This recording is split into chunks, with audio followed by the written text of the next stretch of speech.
Welcome to Saab Podcast! Hey. Hey. Wow. So, we're gonna talk about personalities.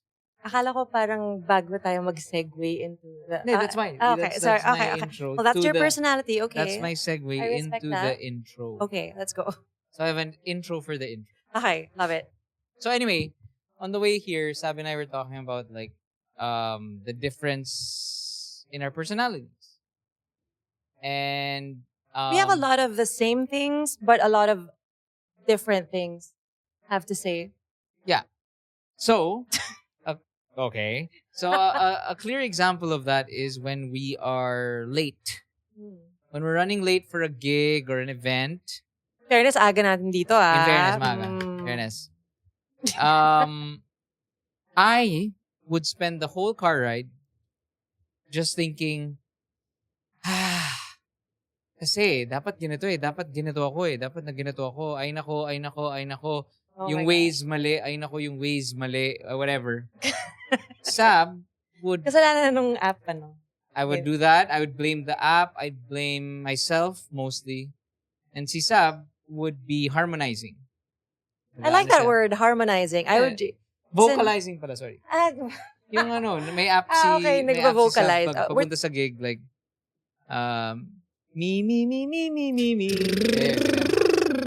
So, Akala ko harmonizing as in relax lang, everything's That's gonna be true. good, we're gonna be fine. so that's I think a clear example of anong difference. But what we wanted to ask is that really a reflection of personality? Well, just so happens we've got another person on the podcast. Hello, Hello. Dr. Alodia. Thank you so much for joining us. We have a psychologist, which is perfect because we did want to know if may connection ba to sa personalities namin. Yung medyo, he's wildly stressed in the car. And then I'm like, it's gonna be fine. We're gonna get there. Wala tayong magagawa. So let's just, make the most out of it. So, is that something Yeah, that... completely opposite. Yes. But So- you stay in the harmony of the relationship. Yes. So, parang it is a personality thing na. Yeah. Or is it just, I guess it is a personality thing. Yeah, actually, marami pa tayong pag-uusapan, marami tayong questions. But I do want to say that we want to say thank you to Limelight Yes, for a special sponsoring this shout out. episode with their 2025 planners. Because what better way to start the new year than planning it out with style? Yes. So thanks, Limelight. And to the listeners of the pod, we're actually in National Bookstore. And we are being watched by a crazy crowd. A rabid While crowd. there are so many people. So many beautiful people here. Thank you for joining us. So yun, actually, so as opposed to the normal podcast where I act as a non-certified psychologist. No, yeah. Mga feeling psychologists lang Psychologist. kami. We have an actual We're always psychologist analyzing here. stuff. So we're gonna ask some questions, and actually, Sabi and I did take this test while we were eating at an overpriced Italian restaurant. Oh my gosh, nakakatawa kasi I've been hearing about this test, the Myers-Briggs Type Indicator, for a very long time now. I feel like everybody, especially in corporate settings, pinapagawa sa kanila to. It's very helpful. Getting to know your employees, your coworkers. I've never really taken it, but I've heard a lot of people what's your MBTI? And I never know what to say. And I finally took the test 2 weeks ago. Yeah. I can't remember. Alam How mo, is it? I'm gonna make you guess my personality. Before that, sorry. Tapos, Before that. So while we were eating our... So Kaya, just so you can pineasure ko understand the siya. personality Yeah, na okay. difference. Sab said kasi hey, let's do an MBTI thing, the test. because I got my results. And then I wanted to know, kamusta yung sayo? While we were eating our overpriced Pizza. pasta and pizza na hindi masarap. Masarap naman. Sabi ni Sab hey, take this test na. Tapos ako, gusto As ko, he's eating his if salad. I'm gonna do something kasi that's very ano ba? Not comfy with multitasking. Parang ganon. Yeah. Actually, I feel like I do a disservice to It's the task, it actually Yeah. says which is going on a date. We were on a date. Yeah. Tapos gusto niya na mag-personality test ako. It actually said on the website ata parang make sure you're in a calm, quiet place. Very conducive place. Yeah. But I needed to know right now what his personality was. So, can you tell us, okay, ano ba tong MBTI? MBTI. What is it? How can it affect relationships and all of that stuff? MBTI actually is an abbreviation for Myers-Briggs Type Indicator. Mhm. It's a method of assessing, identifying, and naming certain types of personalities that are actually based on responses. And these are actually based on the questionnaires that you actually took 2 weeks ago.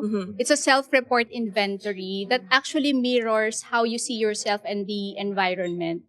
So just like what you're saying, this is very popular in the corporate setting because the rationale or reason behind the development of MBTI is actually geared towards addressing the conflicts and the dilemmas people are experiencing when it comes to like they're doing something but they are not satisfied and they actually do not prefer what they are doing. So it even helps you figure out if you're in the correct Yeah, career, definitely. not correct, but like aligned Aligned to career. what you actually prefer. Oh. So, I have a question before we get into the details. Yeah. Ang laging nagiging parang nag-hesitate ako sa mga ganitong test is because I feel like lumalaban ba yung test na to, yung mga ganitong test? Kinakalaban ba niya yung self-projection ng mga tao? Well, actually, does it actually measure your true personality, or is it creating any tension within you when you actually take the exam? The good thing about MBTI is it has a standardization. It's valid and reliable, and that means that it can actually test whether you're faking good or faking bad. Oh, really? So, yeah. So, usually, the tests could actually measure the validity of your responses. So pwede niya sabihin parang, sobrang BS yung sagot mo. Yeah, so, too good to be true. Or it tried to manipulate the Oh. responses of the exams. So if I take it again, so here's a question pala. Yeah. If I take it when I was in high school or college, and then I take it like when I'm almost 40, is there a chance that it'll change? Yeah, there could be small changes. But when we talk about personality, usually it is ingrained or innate. So if there would be changes, not too much, it will be there. But at a certain point, you can train, you can educate yourself at certain aspects of your life so that you could improve. Oh. But somehow, when you say it's personality, it's already there. And it's hard to change. Although there are some parts of it that can be changed for improvement. Okay, gets. And we are gonna get into that later because for every type of personality, meron tayong pros and cons. Yeah. There are things that will make some things more challenging. And that's what you're saying now. We can learn things that will help us through the challenges. So, okay. to clarify, so if, let's say, I took this test when I was 5, 15, 20, 25. Parang 5 ata is, 14. Actually, 14 this is the from minimum. 14 up. Okay. Sorry, 14. 5 at 14, 24, 34. Okay. Are you saying that relatively, despite multiple Life experiences and traumas, the test results would pretty much be the same? Not really exactly the same, but somehow you could see the dominance and the consistencies in the results across ages. Although there have been researches saying that personality do change through time according to what you have experienced, like what you're saying. Have you encountered any stressful or anxiety-provoking situations or traumatic experiences? Would it actually change? Yes, there are possibilities that it could change, but there are some personalities that would actually be ingrained. Like, for example, introversion and extroversion. These are like really very strong and dominant characters and traits. When you say ingrained, does it mean ano siya? You're it's born in with the, it. It's there. The genes? It's there already. I think that's that. I don't know if you heard that deep sigh of mine kasi parang ang tagal ko nalalabanan yung introversion ko. Yeah. Pero I feel like I have gotten to a place na I've accepted my introversion and I'm not pressuring myself to become extroverted, but it's like you're introverted, but like that's fine. Yeah, actually, if I ask you to shake my hand using your right hand, are you right-handed? I'm right-handed. Medyo pero nagpawis agad yung Okay. But if that's gonna be very comfortable with you if I'm going to shake your hand using your right hand. But if you're gonna use your left hand, it's going to be a little bit awkward. Yes. Kaya naman, pero... But kaya, oo. But for the ambidextrous, it's not going to be a big deal if they're going to do the same. Yes. Or both. What I mean to say is that you would actually do some things, but there is only one thing that you would really prefer. And that is what is actually innate and instinctive on you. Okay. May brigadanan ka ba dyan? Bakit parang may pinipilit kang ibahin? Ano ba yan? Hindi na ba kayong baguhin? Kaya yung, let's say, what is the scientific reason that I think I just have a historical, it's parang I have so much history of missed high fives, mag-handshake ako, tapos nag-fist bump pala yung tao. I'm just, and then I get so, oh my God, I'm so... So it's like social anxiety? I'm so horrible. So, is that a personality thing? Yeah, it's a trait that actually... Yung trait ba yan, bobo, ganun? Trait falls under the umbrella of personality. It's one way of checking one aspect of your personality, the trait. Okay. But it doesn't actually capsulize or conclude that you are like that with that type of trait only. Okay. Got it.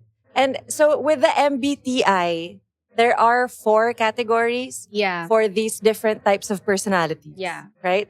And after nga our overpriced pasta, Saab told me na I am one of these things. Yeah. Itong thing, I won't reveal yet. Yeah. Yes, and then yung astig dun sa the test, after you take the test, they actually give fictional characters pa. Yeah. Like, so they say you're like Legolas or you're like Batman or whatever. So, okay, could you explain like what are the different architects?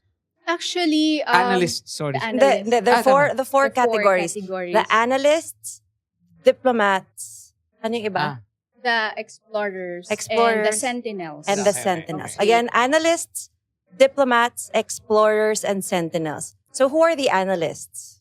Analysts are very cerebral in nature. So when we say cerebral, they are very logical, analytical, critical, but very, very accommodating when it comes to the things that they see around them. Yeah. They are very curious to learn.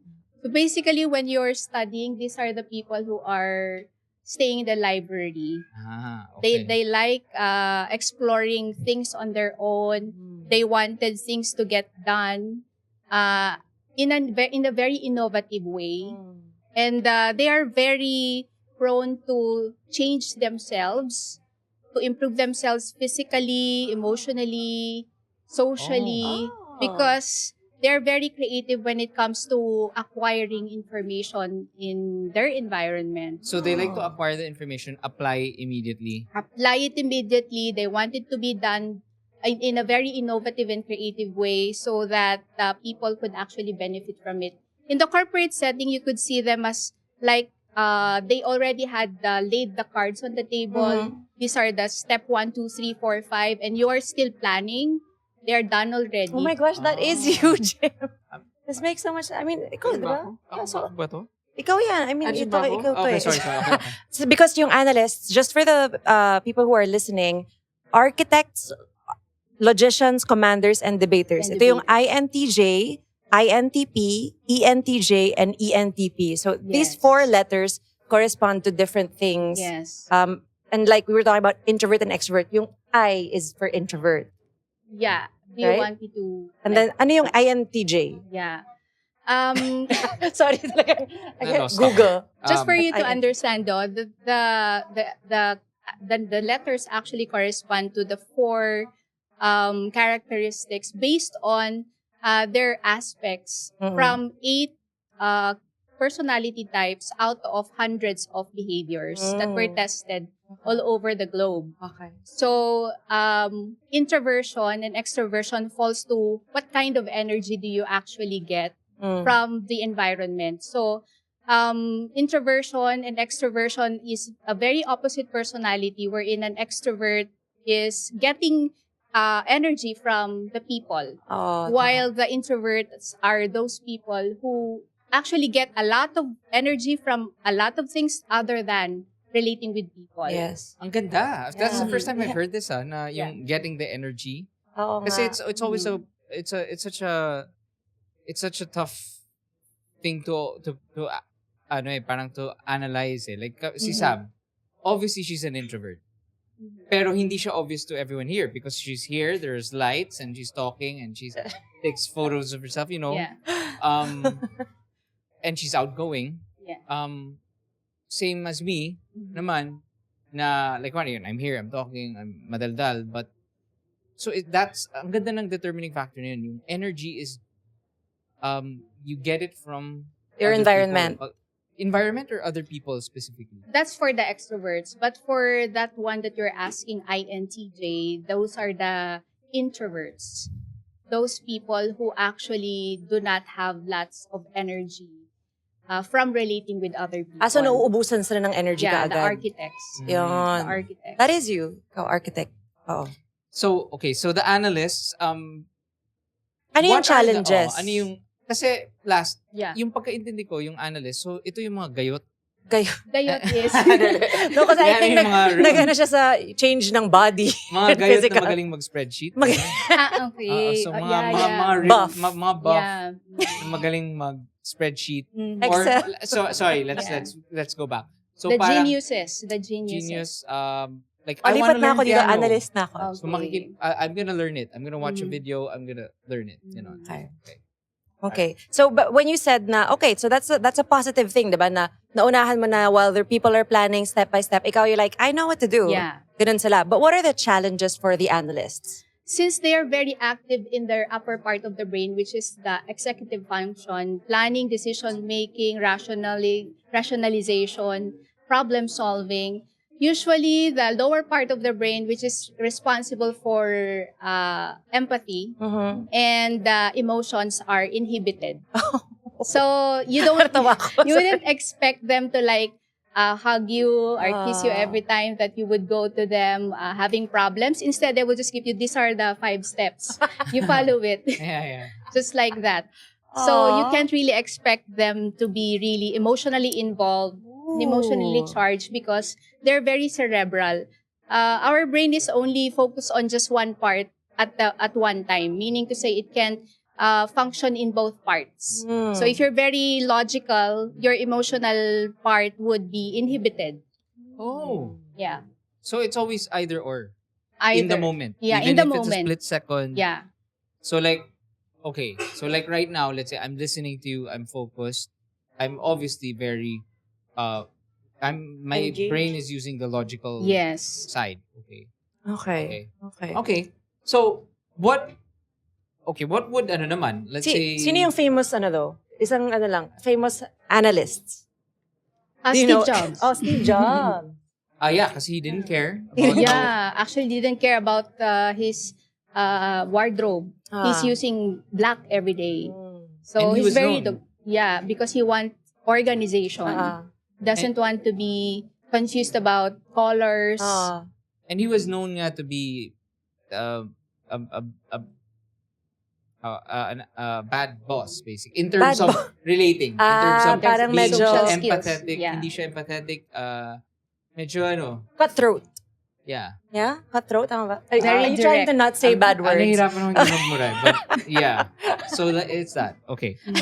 Sige, let's Okay, move on. moving on. Ito naman so yung- the analyst, so yun yung mga gayot. Hindi nga. She doesn't even know what gayot means. It's like, it's a thing that you think every... Okay. Gayot is... Buff na ba? Macho. Ano ba sabihin nun? Macho. Okay. Macho, right? Dominant. Ripped. Okay. Pero pwede ka naman maging diplomat na gayot, pwede ka maging sentinel Yeah. na gayot. I guess I like the image lang of these analysts. Pero hindi yata gayot si Steve Jobs. Oo nga pala. So, Parang- It's like- I think yung mga analysts, sila yung mga naka-skinny Problem slacks. solver? from- Yeah, Yung the mga problem solver. Stop. Yeah. Putting them in a Hindi, box. naka-skinny slacks na button down, tas... Sabi nga niya, walang pakisasuot. Ay, wala. Okay. Let's move on. Moving on. Diplomats naman tayo. Ito yung para sa INFJ. So, para maintindihan mo, yung mga sinasabi ko, yan yung answers, di ba? Yeah. Tapos may label sila. Ito kasi sabi, in the process of this, sorry, we'd like to do this on the podcast. Sorry. Okay. Ina-organize namin yung episode as we do it. Yeah. Sabi, hindi nakikita ng mga podcasts. So, Kaya nga, kaya nga since ayong mawala, let's stick to the umbrella idea ito first, na nga, wait. which is diplomats. No, but for them, because if I'm listening, I don't know what that means, but I know what my letters are. We are assuming that they took the test. No, we're not. Are we? We should Okay, assume sige, that sige. they have to take Dapat it. nag-take na kayo ng test nyo. We are trying to convince them to actually take the test. Okay. So, that's why we Diplomats. Okay. So, Doc, who are the diplomats? Ano yun? Well, the diplomats are the opposite actually of the analysts. Okay.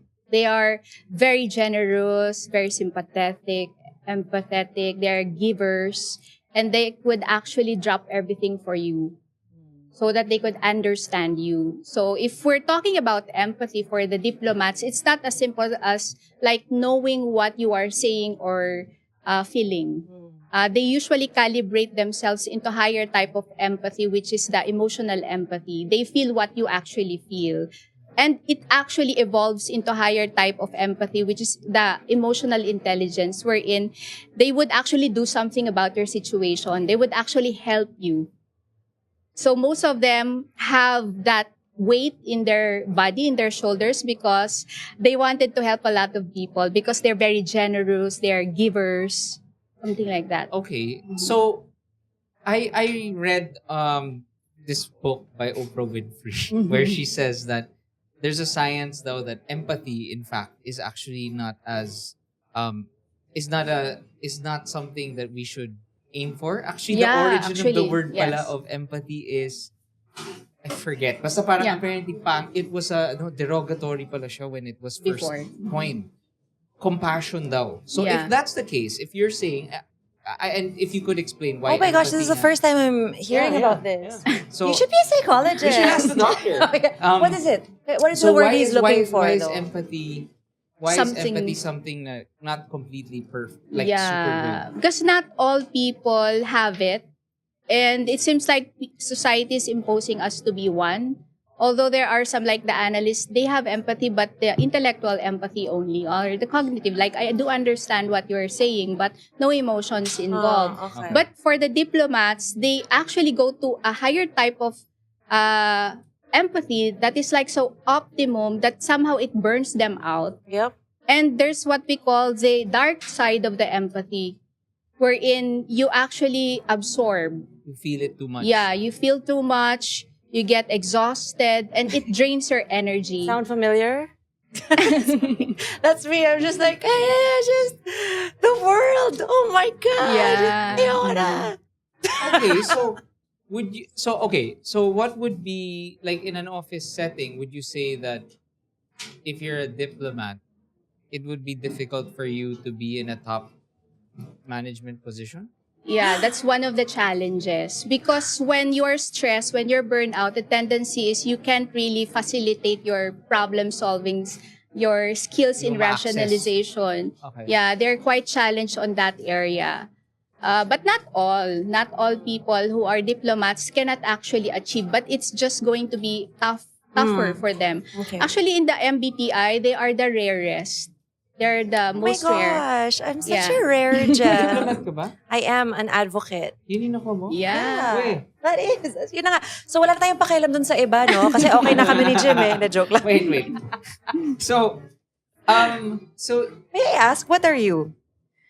I'm more on an analyst. Analyst. Okay. What exactly? Ayaw ba i-reveal? Sige. Wag na. If you're not... Unless you want to. I think I'm an architect. Architect. As ni Jen. Okay. Hindi pa nga tayo sure eh. Sure na nga. Legolas yung ako, di ba? Aragorn. May sense? Yeah. Okay, anyway. So, for the diplomats, let's say, what would you say? If, let's say, I say, hey, Doc, I'm a diplomat, but I'm being tasked to run my own business. Mm-hmm. And my weakness is I can't make big decisions because I feel too much their pain. Yeah. Grabe yung burnout. Yeah. Ano yung pwede na lang gawin. Well, yeah. Yeah. And if that's the case, if they really wanted to have a goal in life, it could actually hinder them to achieve those goals. But it is possible for them to deal with this by mastering certain stress management techniques, grounding methods, so that on a daily basis, they can reboot, they can actually restart and do another set of tasks the next day. They would actually benefit a lot from frequent breaks. Oh my gosh, that's why I do the Pomodoro technique. Yeah, Pomodoro technique. Technique is yung 25 minutes working and then 5 minutes break. Yes. In those breaks ba, it allows their mind to step out of being in the Hyper-focus. Oh my gosh, the US elections. Ganon. Yeah, actually they're very hypersensitive to social issues.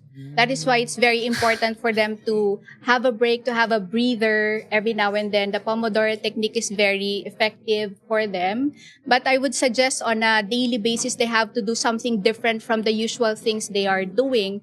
And also on a weekly basis, they have to aim something in the bucket list. Yes. If it's not too expensive, go to this place, probably read a book under the tree if you're not doing it on that sounds so good. Pero ayun na nga. Ako gusto ko expensive. Di tayo mamaya ha. Na overpriced Italian restaurant. So aside from Saab, sino pa yung sino yung who are known Diplomat? Yeah, usually they are the sociologists, the social workers. Yeah, Mother Teresa. Oh my gosh! Those who work in the UNICEF, in World Health Organization, Princess helping. Diana? Yeah, those who are working with the community. Oh, that makes so actually, sense. Saab is, I've always said to her, she is like Mother Teresa if merong Instagram. Mahilig magpautang. Yeah. Huwag kayo mangungutang sa akin, ha? Hindi ako ginaganyan. Okay, so next. Ito yung pinaka-astig na name, though. It is of all pretty the cool. names, this one is the awesome Pero one. hindi ba the bad guy sa X-Men? Yeah, pero it's astig. Okay, sige. Sorry, can I describe again? So si kung yung sino to? Si Analyst gayot. Sino yung mga gayot, yung Diplomat, sila yung mga santo. Caregivers, yeah, Okay. santo. Okay, now let's Sentinels. learn about the Sentinels. Who are these people? They're also analytical. They are also logical. But one thing that's very common for them is they are very organized. And if they are in a corporate setting, they usually are the one who ensures that everything is running very smoothly. They are very consistent and they check inconsistencies very much or errors. So usually they are like the auditors in an organization. Like, are you doing it correctly? It's not supposed to be that way. This should be this way. So they are usually very engrossed with traditional practices. They are very rigid. They wanted Following to follow, a template. yes, following a template. It has to be like this, and they are the one who ensures that it's implemented. So I'm surrounded by these people. Yeah. What drives them to? Bakit nga ba sila Sobrang Ganon. nag-double check. Yeah, like Yeah. kasi it's annoying, it's helpful, Yeah. but it's incredibly annoying to be corrected, 'di ba? Na parang hindi mo nakita to, right? Yeah. So would you say that they're very micro? They see things in a micro. Yeah, they see perspective? things in a very micro perspective, and it seems like it gives them uncomfortable feeling if things are disorganized. So their brain is actually positioned to like always fixing things, ensuring that it's working very well. It's within the innate responses of these people that are very prominent among them. Okay. And even if they're really good at double checking kung may error, which is it's a positive kasi it Yes. makes things like, it's good if it passes through a Sentinel, yung project mo, diba? But what makes it challenging also for them? Of course, when you are very rigid, you become very inconsiderate sometimes to people. Ayun na nga, Yeah. mali ka. Yeah, laging ganon. Na parang ganito dapat yung gagawin mo. So, they are not so appealing to other people when it comes to social settings because they are not so considerate when it comes to doing things in a different way. Like if you're probably you've noticed your grandmother, like they have to cook adobo, but you're putting something different in the recipe. It's not supposed to be that way. We have to follow this. And it actually makes them very uncomfortable if you're going to change the tradition. So definitely hindi ako Sentinel if like, kasi I'm the one who cooks at home. I hate recipes. I don't want to ever follow Hindi ka a recipe. Sentinel. So a Sentinel will say, dapat ganito. And would you say they also find it hard to trust people? Because they feel like sila lang yung may kaya gawin correctly. Yung, and not just work tasks, but like everything. They just wanted what's written, the policies and procedures, the rules to be actually implemented. Do they take things personally when hindi nasusundan? Personally, no. Because they just focus on what's written.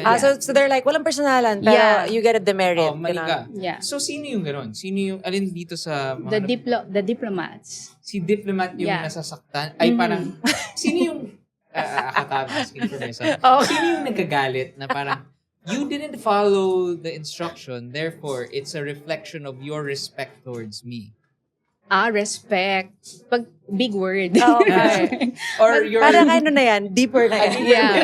Hindi na sa personality, parang sa childhood trauma na. Mag-book na ako ng session But it would somehow fall in Sentinels. Sentinel siya. Okay. So how can I have a question. How can Sentinels learn to embrace spontaneity without feeling na they're getting out of control? Kasi parang, relax. Mag-a-add lang ng konting more toyo sa, tama ba? Hindi ako marunong magluto. So, toyo sa adobo? Yeah. Okay. Although may toyo talaga ang adobo. Dagdagan pa natin. Ng Hindi toyo. 1:1. Oo, parang okay lang yun. Let's experiment a little bit. How would you encourage a Sentinel to be like... So just, it's okay. Dude, we can chill. allow things like, to change. Yeah, they would actually benefit from stress management techniques as well. But it's very important for them to go to that point of changing the contents of their consciousness. How do we do that?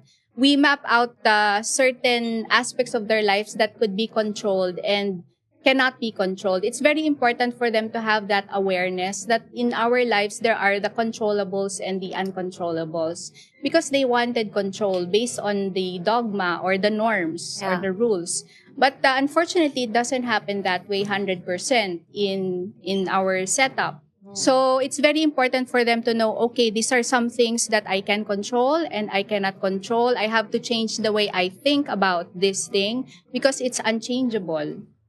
So, the awareness is very important. So sila hindi sila madalas na-relate kasi alam nila kung anong oras sila dapat umalis. You know? Ang galing kasi they could actually start the day with that, right? Like parang have on their journal like a left side controllable, right side uncontrollable.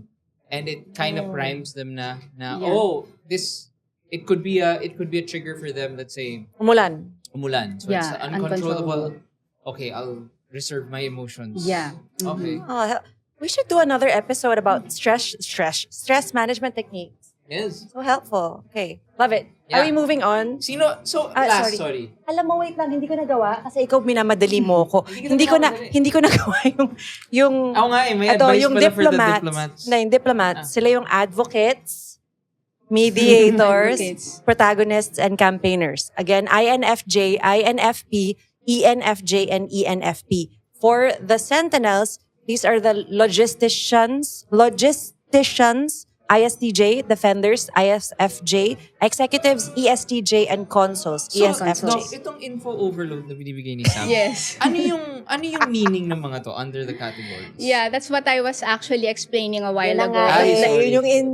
The first one would fall under the source of energy, the introversion and extroversion. The second category is the type of or the way of gathering information or the information technique that you're using, such as the sensing and intuition. So it's somehow giving sensing and what? Sensing and feeling. Okay. So these are like things that you have to be very particular about when you're interpreting this. Actually, there are 16 personality factors. And these are actually based on how you actually categorize them according to hundreds of behaviors. Yes. Ano yung S and N? Kasi diba I and E, introvert, extrovert. Sensing, S and sensing, meaning you get information using your 5 senses. Okay. And you get things as it is. Okay. And then N ba N yung is pangalawa? intuitive. Intuitive. Yeah, So parang... you gather information based on vibrations or how you actually give the hunches. It's the vibe. Yeah, the vibe. Vibe check. Oh. Shucks, hindi ko Ano yung, decide kung ano sino yung ako. T or F? T is for thinking, meaning you get a lot of information logically before you decide. And the F is for feeling. You decide based on your emotions. Okay. And then the last one is P or J. J. Yeah, the J is for judging, wherein you base it on real dogma, rules, policies. And the perceiving is more on, I would like to check first before I do things. Okay. Trial and error. Hindi siya black and white Yeah, thinking. they're very good in cramming. Okay. They're very inventive when it comes to like time-pressured activities. Okay. Ooh, so mahilig procrastinate. Yes, but they're very good at it. Okay. So, Okay. I apologize. Hindi pala ako advocate, mediator ako. Sorry, na-distract ako. Okay. Okay, next. Okay, I apologize. We skipped that. Now, Dapat pala sa intro yun, di ba? so, Helpful ata yun. We're gonna go to the... ito yung mga... So, meron tayong gayot, meron tayong... Mga yung mga santo. Oh. Sentinels, ano to? Fact checker. Oh. Hey. Ano ba? Basta, ano? don't say anything offensive. Armed. Guardia, parang guardia. Guardia. Maganda yun. Like a sentinel. Okay. Okay. Next, the last one is the explorers. Okay? And for those of you who have taken the test, I will do a rundown. I would suggest Virtuosos. that you do it after. Para we can discuss first yung explorers. Kasi kung nag-test na sila, okay, never mind. Yeah. Okay, go. Okay. Explorers. Doc. Who are these people? For the explorers are more on the fun type of personality. They like to dive into new experiences. Ito yung mga biglaang mga, uy guys, sure go tayo. Yes, Walang plano, let's go. Ganun. Yes, they are. This is not us. Okay. No, absolutely not. Okay. They go with the flow. They're Okay. usually the life of the party. They are the one who spices up the group. Oh. And they're very good in spontaneity. Very Okay. And they like to do, ano yung mga, parang pros nila, kung in the workforce. Yeah. What would be their, what are your strengths? Well, for them, they are actually good at like impromptu activities. They're very creative when it comes to free-flowing activities. Okay. However, their challenges would be, since they wanted to start up so many things all at the same time, they have the tendency to not finish it. Okay. And so, but how about in terms of problem? parang dapat ba dito ako? Kasi parang ako yun In terms of problem solving, are they creative too? Or are they dependable on that? Well, they're not so into like the nitty-gritty of the problem solving. They are more on like putting fun on things, doing things with fun, with adventure. Okay lang yan, guys. Yeah. Tara, positive vibes. Ganon. So basically, like in a group project, like in school, ito yung mga walang ambag? Sila yung magluluto ng pansit canton. Guys, ang maganda rin ng paper plate. Or pagtapos na, or siguro, may pagdating na ng thesis defense, they'll probably prepare a nice skit or a funny thing. So, pero tataas yung grade nila dahil. Pero I just wanted to clarify that these categories wouldn't actually box you up. Yeah. There's a certain thing like, hindi kayo maggayot, gano'n. Yeah, if you are like explorer, it doesn't mean that you're not intelligent. Because they just give us a little spice and enjoyment with what they are actually doing. And you can be naman di ba? Kaya there's a reason why may mga subcategories to, right? Yes. Itong the Saab thing, the ISTP. Yes. Because you can be an explorer but still be an introvert. Yes. You can still be an explorer but be an extrovert. Yes. you follow facts, not Yes. your feelings, Yes. right? Okay. Very interesting. Super. So, yun nga, while they're fantastic at starting things with enthusiasm, nahihirapan sila to actually like follow through with a project. But again, these challenges, once you're aware of it, then you can take the steps that will help you improve on these things. So, do you feel like relationship-wise, would they, ano ba? Ito ba yung maraming girlfriend, boyfriend? May label So, na ito ba talaga. players? The joke lang, they're ayoko very silang appealing and very charismatic charming. to people, charming because they have a lot of fun within their personality. So they would actually magnet and attract people who are liking those types of personality. Yes. However, they could actually be challenged with sustaining because when you are bored with so many things, the anxiety usually goes down. Like for me, I would love to have a partner who would fall under this type of personality because I'm very analytical. So I need someone to balance me. So there are some people who would like really attract the opposite. It depends. It would really depend upon your preference. Yeah.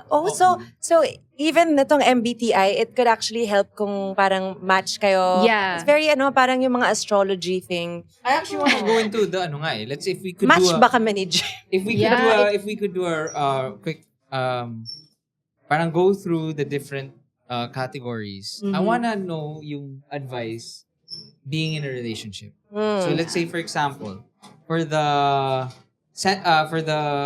analysts. Yeah, analysts. If you are dating analyst. if you Doc were going to advise someone who's dating an analyst. And Ano yung advice mo? Ano yung advice nyo? Well, one thing you have to understand is they are very objective. So, if you're going to buy a refrigerator, they might prepare a PowerPoint presentation and an Excel, and you have to really listen to them and check the practicality of things. Oh my gosh. This makes so much sense. Kasi si Jim, bibili siya ng something na parang 150 pesos. It takes him like so long.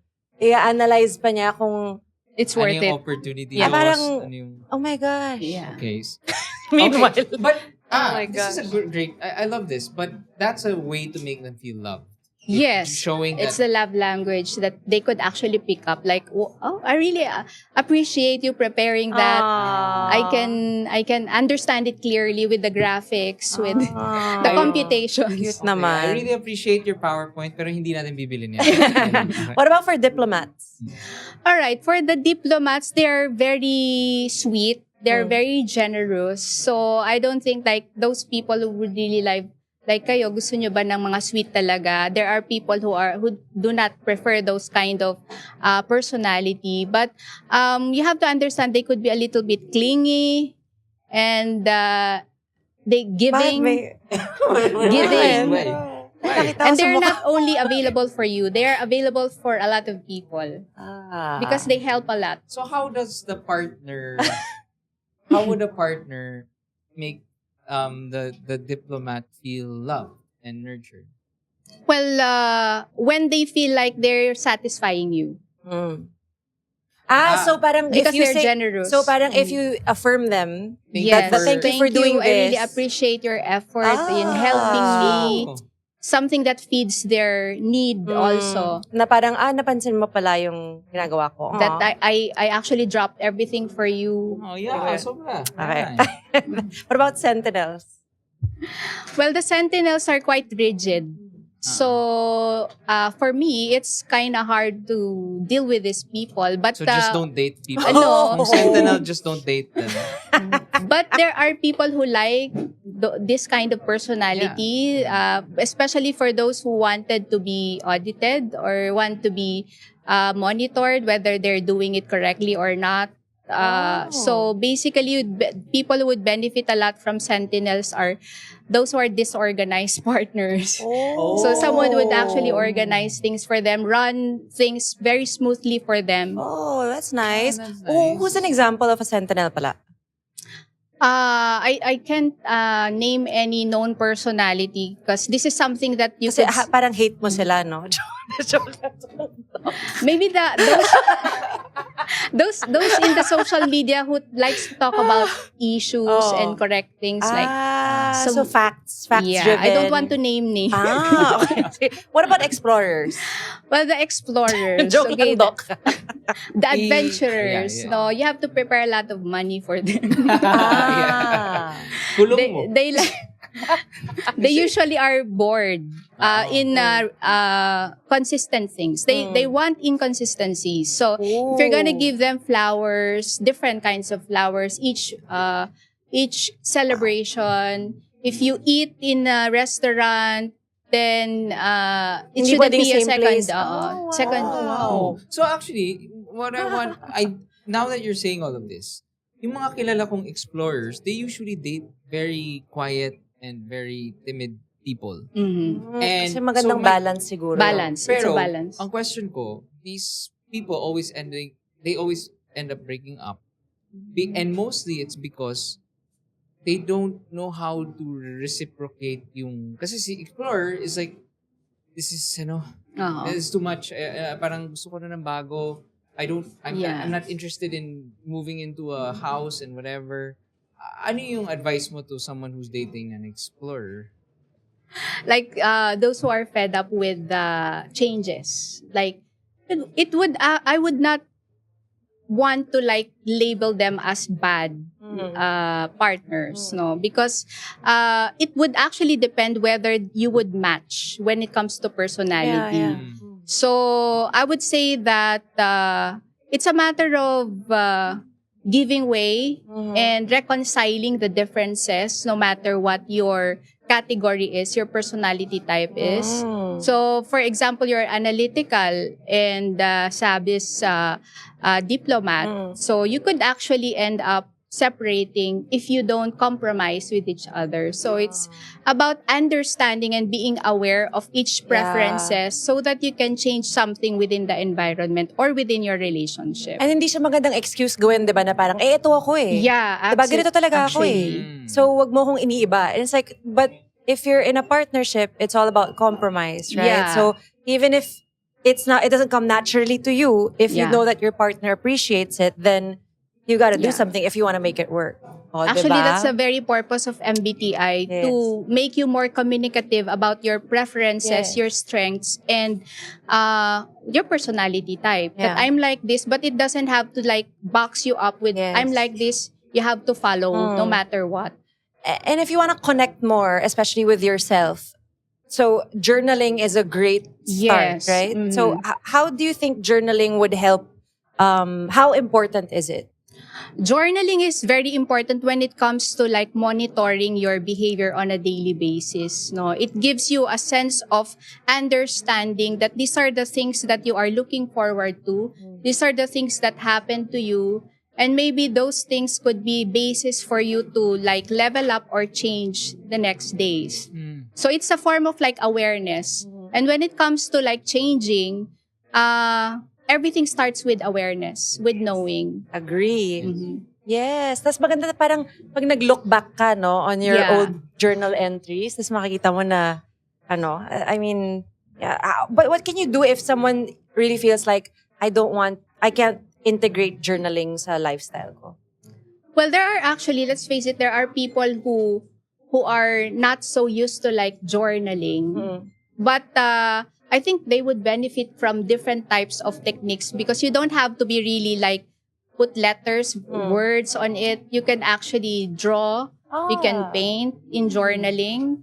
It could be a representation of a lot of things. And it's a very helpful way when you become creative as well in your journaling rather than just writing. Okay. Actually, Doc, if let's say, is it as important to review your journal though? Would you, kasi like some people get discouraged na, sulat naman ako ng sulat, never ko naman binabasa.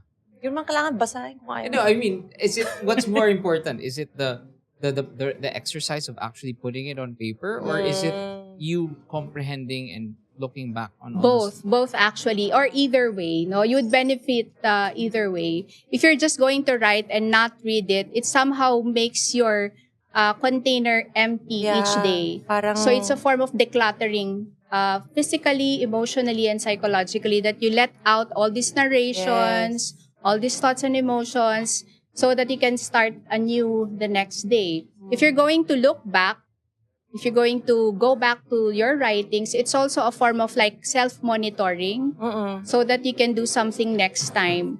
Yeah. But I suggest when you do journaling, don't make it like really very negative. It's more on like affirmative rather than negative.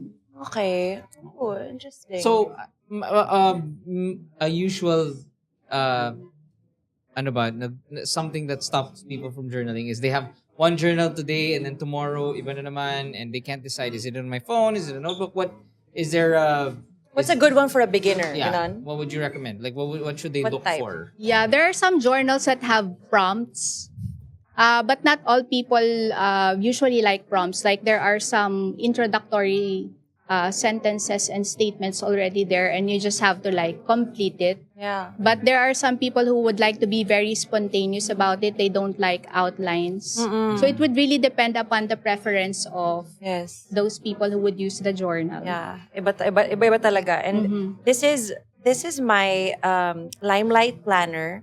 I wanted to show it to you guys. This is, pinili ko yung elephant. Wala lang, ang cute kasi ng color combo niya. You also have one. Yeah, right? I got the Lion. lion. And then this one has, I love the, kasi dotted siya. Ako, I'm into dotted stuff. Dotted notebooks. I like it more than lined notebooks for some reason. And then maganda dito sa notebook ng Limelight, yung Limelight planner is, at the top of each week, there is a question that will help you identify what your MBTI is. And I'm very interested also to know, Doc, sorry, sobrang but what if I have the exact same personality type with a friend, but we're completely different in real life? What does that mean? Parang, ganito ka rin, pero bakit parang sobrang iba tayo? Yeah, it actually happens. Like, this could be something that you prefer, but this is not the way you are doing things. Oh, so parang nag-lie siya, ganon. Wait, sorry. Maybe there are some pressures in the environment that do not allow her to be true and authentic. So parang actually, ito pala siya talaga. Ito pala talaga But ikaw, because hindi mo ito yung ma-express. she chose a job or a industry or trauma with, the people she surrounds herself with. She is not being her true self. The incongruence usually happens like what you're saying a while ago. You are introvert, but you're trying to change it because since time immemorial, introverts are considered to be negative before. But now it doesn't have to be like that. No, introverts are just like extroverts. Thank you so much. But na iba since na the society is imposing like, oh, you're an introvert. No, that's a drawback for them. Huwag ka maging shy. Yeah. Sige na, perform ka na. It's like, hello, pilitin yung bata. Yeah, exactly. Mga pinapa-perform ka sa mga Christmas party. And it could be the other way around when you grow older. You really push yourself to be like that even though you're not. Yeah. Oh my God. It's so nice. Alam mo, understanding your MBTI type isn't just an exercise in self-awareness. Awareness? Awareness. It's a key to enhancing your daily life. Whether you're an analyst, strategizing your next big project, a diplomat, nurturing meaningful relationships, a sentinel, keeping life organized, or an explorer, seeking new experiences, knowing your personality type helps you play to your strengths and work on your growth areas. But how do you carry that awareness into your everyday routine? This is where Limelight's 2025 planners come in. With thoughtfully designed layouts that cater to different planning styles, whether you thrive on structure or prefer a touch of creative flexibility, Limelight's planners make it easier to set intentions that align with who you are. They become more than just a space for to-do lists. They're a daily companion that helps you stay true to your personality while pushing you to grow. So, as you dive into 2025, let Limelight's planners guide you in embracing the best of your MBTI type while navigating the opportunities and challenges that come your way. Yay! Thank you so much, Limelight, for sponsoring this episode.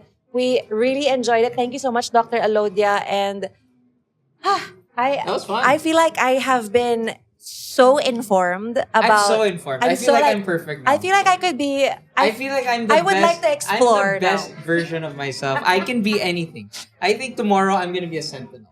Wait, but would you like to reveal na? Ay, you said na pala na analyst ka rin. Yes, Yeah, analyst. Okay. All right. Any closing advice for especially for the Gen Zers who are listening?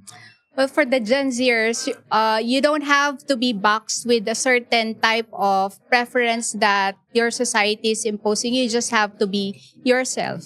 Oh, I like that. That's so different from how we grew up, ha? Grabe, iba talaga. Sorry, I love Kayo that. talaga mga Gen I love Z, ang that. daya. You know why kami? Sorry, just to end the episode on a angry note. Growing up, kami, I was in an all-boys school. May mga eagle. So, Kinat na daw yung episode. Tapos diba? Sorry. We were given a lot of tests. Oh, yeah. They were never fully explained to us. And honestly, it kind of shaped how I viewed myself. Because it was never explained properly. Totoo nga, hindi naman siya ina-explain ng mabuti. And I think right now, because the younger generation, they have so much information overload. Yeah. Like doing a test like this actually would help them kind of, okay, I know that you saw this on TikTok yesterday, and I know they're saying that you should feel this way, that you should be this way, you should be. Pero if you actually take the test and you kind of find out, oh my gosh, that's who I am pala, then you can kind of work towards that. Yeah. Thank you so much, though. You're welcome, everyone.